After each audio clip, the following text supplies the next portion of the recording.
There are 168 hours in a week. We go to church for 1 hour. What about the other 167? Cue this podcast. We're here to bring the church to you the rest of the week. I'm David Vogel, the Director of Communication here at Central Community Church. I'm Corey Brodel, the Director of Community. We've been to the 1 hour in church. Now welcome to the other 167.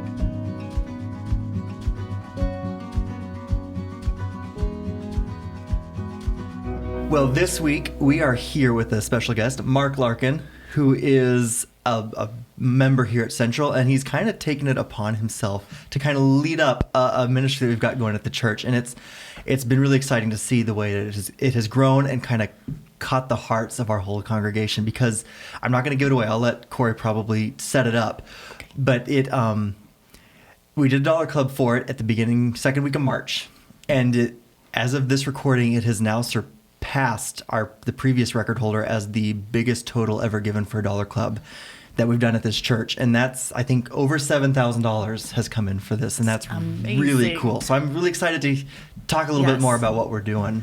Okay, so let's talk, Mark. Let's talk. So the organization we're going to talk about is Care Portal. But I want you to start by saying, like last November, we talked last fall, God put something on your heart. So let's just start there with your prayer with God. Well, I was talking last fall with our missions director, Sherry Lamb, and I could tell in her voice she was stressed because it was Thanksgiving time, and she's just stressed. So I asked her what I could take off her plate, and she said, you could take this Care Portal requests off my plate.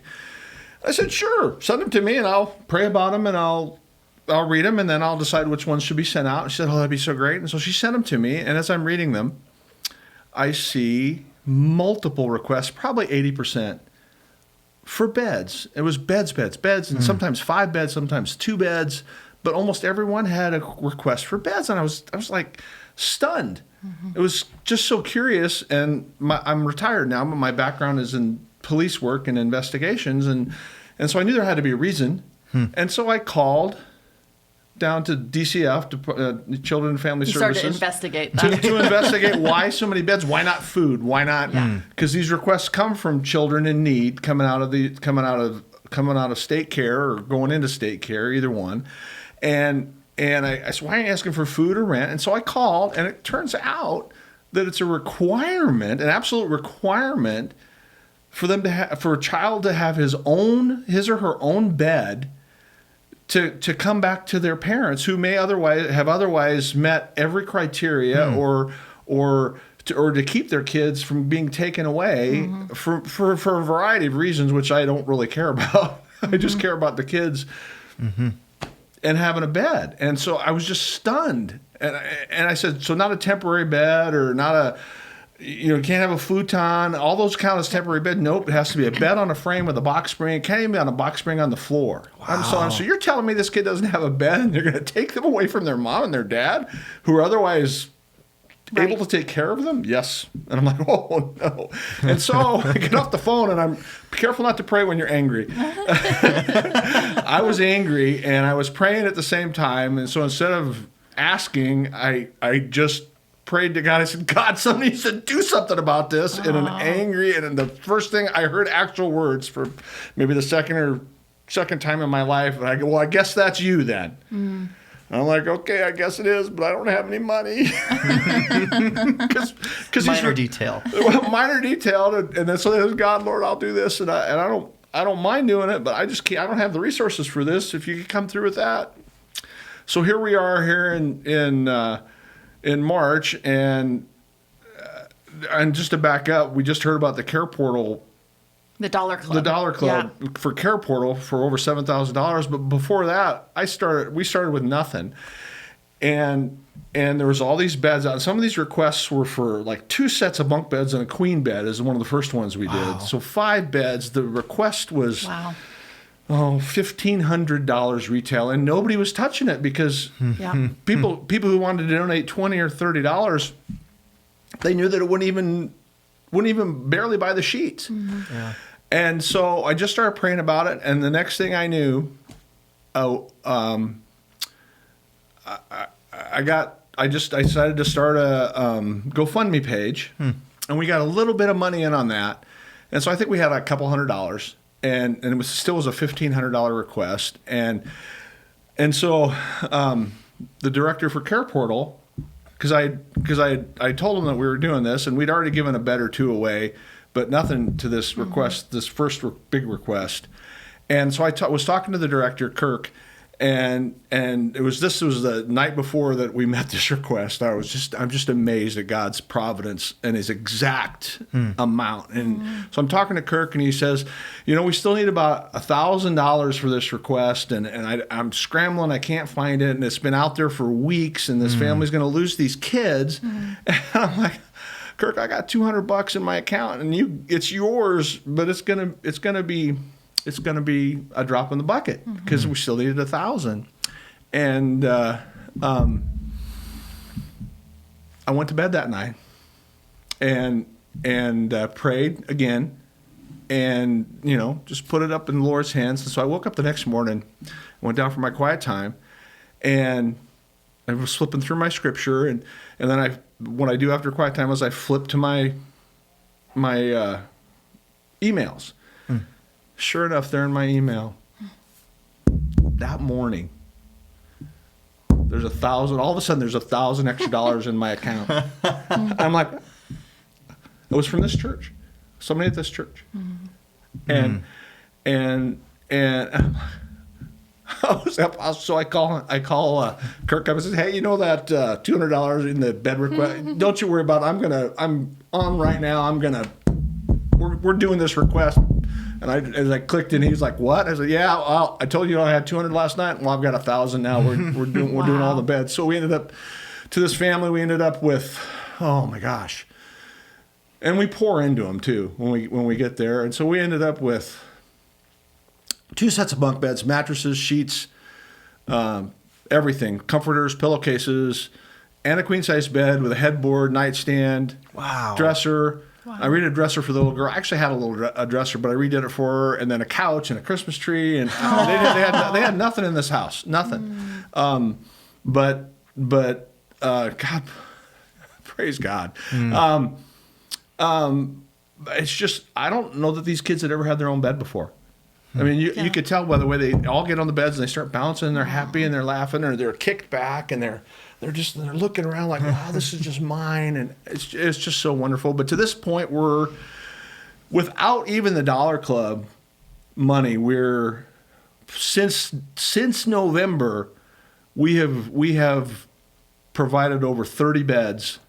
Wow. For children, and then I can't even count the other stuff. And there's been lots of other stuff, sheets and pillowcases, and we always bring sheets and mattress covers and all that. But it's just the most amazing thing. And then God came through this Dollar Club, so it looks like we're going to be doing this for a long time. And I think we're in the center of His will. The church is just so excited about it. Everybody's coming on board. The life group's coming on board. I want to help. We want to help. Everybody wants to help. We've got other churches that cool. they're going to come and helping out that are on board. I just gave a box spring, a full-size box spring to another church that was fulfilling another Care Portal request. They just didn't have the box spring to go with the full-size bed. It's in my storage. Oh, and that's the other thing. I started out with nothing in storage. I'm on my second storage unit. Second size up storage unit. Oh, it's full to the rafters, and I can't stuff anything else in there, and it just keeps coming. Wow. That's awesome. So, I mean, it's something that I just take for granted. I go to bed every night in a bed. I've got my springs, my mattress, I've got it all. And I just take that for granted. And these are kids that have probably been sleeping on the floor. Yep. You're telling me some don't probably even have a couch. So they're not on a couch. They're sleeping on a floor. We've been in houses where they're sleeping on the floor. We've been in houses where there's a dirty, nasty, queen-size mattress that's out in the dump out front that's totally black from uck, and 3-4 kids have been sleeping on that same mattress on the floor. I gave away a set of beds many years ago, and it was the same type of situation. And this was probably the first time I ever gave away a set of beds, but I hadn't been called, to do that specifically. I'm okay with that. And I was down doing some training down south somewhere, and we just happened to come across this family that needed some help, and so we managed to get them some furniture and a bed, and I was putting it together with a buddy of mine, And the little girl's in there with the little brother, and she was just standing there, and she was probably 8, and he was 4, something like that. And we get the beds put up and the mattresses put in, and she goes, "Sir, would it be okay if my brother and I jumped on those beds?" And I said, "Well, sure, honey. They're your beds." And she looked at me, and she went, "It's my bed?" I'm like, "Sure, honey, it's your bed." She goes, "I've never had a bed before." I'm like, "Oh." And I think that's the situation for a lot of these kids. Because I could show you dozens of pictures where they're jumping and they get on the beds and they're just can I put a blanket to hang down so I can have my own private space? Because the houses are small. There's 5, 6 kids in a 2-bedroom house or a 3-bedroom house. So you said it earlier that this is a ministry, that this isn't just beds. When you're delivering these beds, you're actually being the hands and feet of Jesus. Exactly right. Almost every ministry that I've been associated with has a vehicle, and that's what I call it. So the beds, the rent, the food, the vehicle, whatever it is, in this case it's beds, presents the opportunity to present the gospel. It gives you that opportunity to present the gospel of Christ to someone who may not have ever heard it before. So when we make or put together a bed team, because you actually go. I'm sorry, I might be jumping ahead, but you actually go into their house to put the beds together. Absolutely, and we almost always insist on it. Every once in a while, if they'll meet with us, we'll let them do it, but we're always there. When we put together a bed team, it gives you that when you present. It's just like it's the same thing as if you were going over to Africa and building a church or digging a well. That part of the ministry is the vehicle to present the gospel, which is what the mission is, the Great Commission. And so when we put a bed team together, we need people with trucks, of course, and we need people who are handy, which is not me. I'm usually the one's talking, if you can't tell. So we put together a team, and it's usually a couple people who are talking with the family and ministering to the family and building that relationship, because it's not just a one-off. It's a ongoing relationship with the family, because a lot of times these families have no support system, or if they do have a support system, they burned every bridge that they have with that support system, and so we're the only ones that they have sometimes. And everybody needs a support system. I can't imagine what I'd do without my family. So we minister to them. We always invite them to church. Our church is so blessed with our central cafe and the music. People are so talented. I mean, everybody in our music department should be getting paid. They should be singing for money. So I'm not saying a word. But I know they don't, but because they do it for free. But they should. I mean, they really should. I mean, I pay big money to hear a lot of them sing. Very talented. Very talented in our cafe, and so I hand out certificates. I invite them to church, and our kids ministry is top notch. Yep. And we got tons of security, so we always invite them to church, and we try to get them to church. We've had them I think at least one for sure family that has come to services and brought all their kids. And my wife and I teach upstairs in the Sunday school for the kids, and we had one of the kids that we gave a bed to in our class. That is so cool. Wow. And so it's really neat. And so you minister to Christ, and then it's ongoing relationship. I just had a call from a little girl. I call her a little girl. She's 19 with a brand new baby and another kid that has no support system. And I just got a call. We had some money for her on the Care Portal card that was donated by some gracious folks, and from Colorado, I think. It's just such an amazing ministry that can do this, because it's nationwide. And I said, "Hey, we'll just take you out shopping." And she goes, "Would it be okay if you help me pay my rent so I can stay home with my baby for a month longer?" I was like, "Wow, that's a pretty adult decision. You bet. We'll figure that out. If I have to pay it out of my own pocket, I'll do it." I'll use the other money for something else. I don't know. I don't even care anymore. When you got 19-year-olds making decisions like that, she knows that if she gets her rent paid for May, she gets to spend 4 more weeks that is cool. with her brand new 6-week-old baby. Wow. Okay, Mark, how can we all get involved? What do we need to do? Tell us. So this is all through Care Portal. This is all through Care Portal. There's many ways to get involved. One of the biggest ways would be to sign up as a part of the Care Portal response team. And what that would mean for Central Community or anyone in the community who wants to do that is you would just register And I don't know the exact mechanism, but I'm sure if you contact the church, we can figure that out. But basically what it is giving your email address saying that, hey, I want to receive these care portal requests in my email. And so then what would happen is, since I'm the one going through them, when I go through them and pray about them and decide which ones, and I've been pretty much sending out every one of them now since we have quite a bit of money to spend on them. But you send them.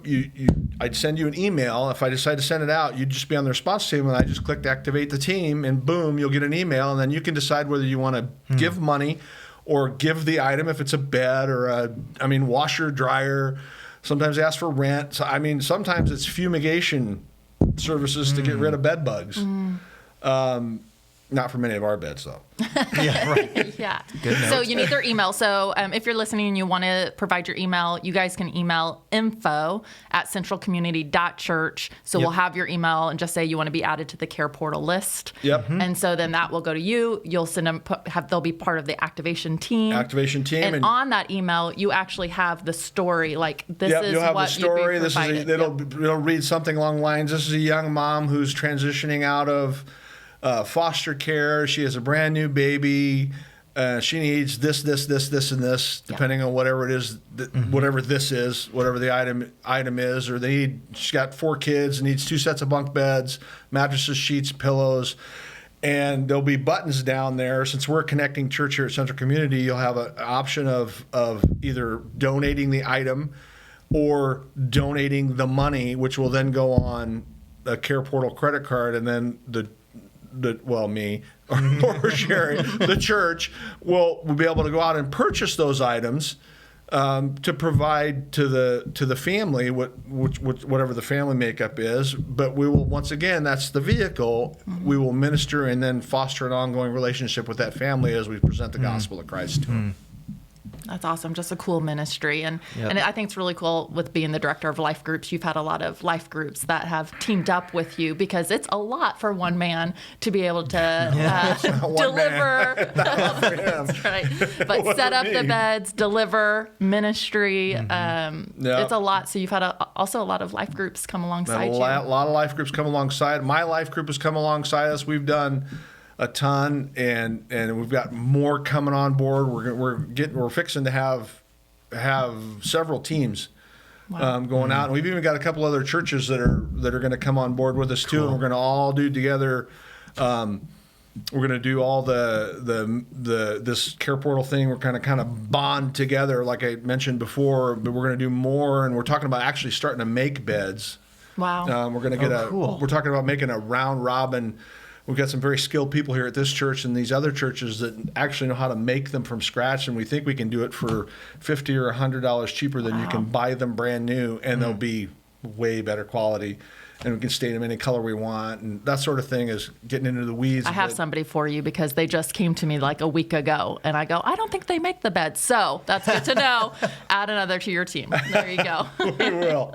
And we have been talking about doing a round robin where we get the whole congregation involved, and we'll set up stations. We'll have a couple skilled people to do the cutting, but then everybody else, hey, I'm going to do a staining, or I'm going to screw something together, and we'll just have a round to give everybody skin in the game and get them. And our kids ministry is getting involved in the beds. That's right. In the Care Portal beds too. They're doing for the they get points through the Kid Possible. Mission Possible. Mission Possible. The Mission Possible portion of it. Yep. One of the things they can buy with the points for bringing their Bible to their friends is mattresses and beds for these kids. And then we're gonna also give them the opportunity to go out and help deliver. I've taken my grandson 2 or 3 times. He loves it. He has fun. He plays with the kids. Yeah. They go out back. We get, once again, he plays with their kids. They're playing. We get to talk with the parents. I love that the whole, this is literally something that every single person in the church can get involved in somehow, which is really cool. Yep. You don't have to be able to put the bed together, because I'm living proof of that. and you can do it a myriad of ways. Yeah. Even something as simple as hey, I got an old set of sheets, or a set of sheets and a comforter. If you've got beds that you want to get rid of, as long as they're not nasty. Yeah. Or they haven't been smoked around. call me. I will come get them, and we'll give them to somebody who needs them. Yeah. That's well, awesome. Mark, this was a really fun podcast. Thank you for being here and just sharing your heart and the calling that God put on your heart. It's all Him. Yeah. Well, we appreciate you being here, and I can't wait to see how beds bless so many more Yes. people. So It's just great. It's a great feeling. I can tell that this is the center of God's will, Yeah. just by the way things are happening in such exactitude that it's chilling sometimes. yeah. Well, thanks for being here. Thank you so All much, right, Mark. You're welcome. Thanks for listening to 167. Please leave us a 5-star review on Apple Podcasts, Stitcher, or wherever you're listening from. And to keep up with everything at Central Community Church, follow us on Facebook and Instagram. And if you want to watch us record this podcast live, find us on YouTube. We think the 167 hours between church services are so important, and we hope you'll share this episode with your friends. Join us next week.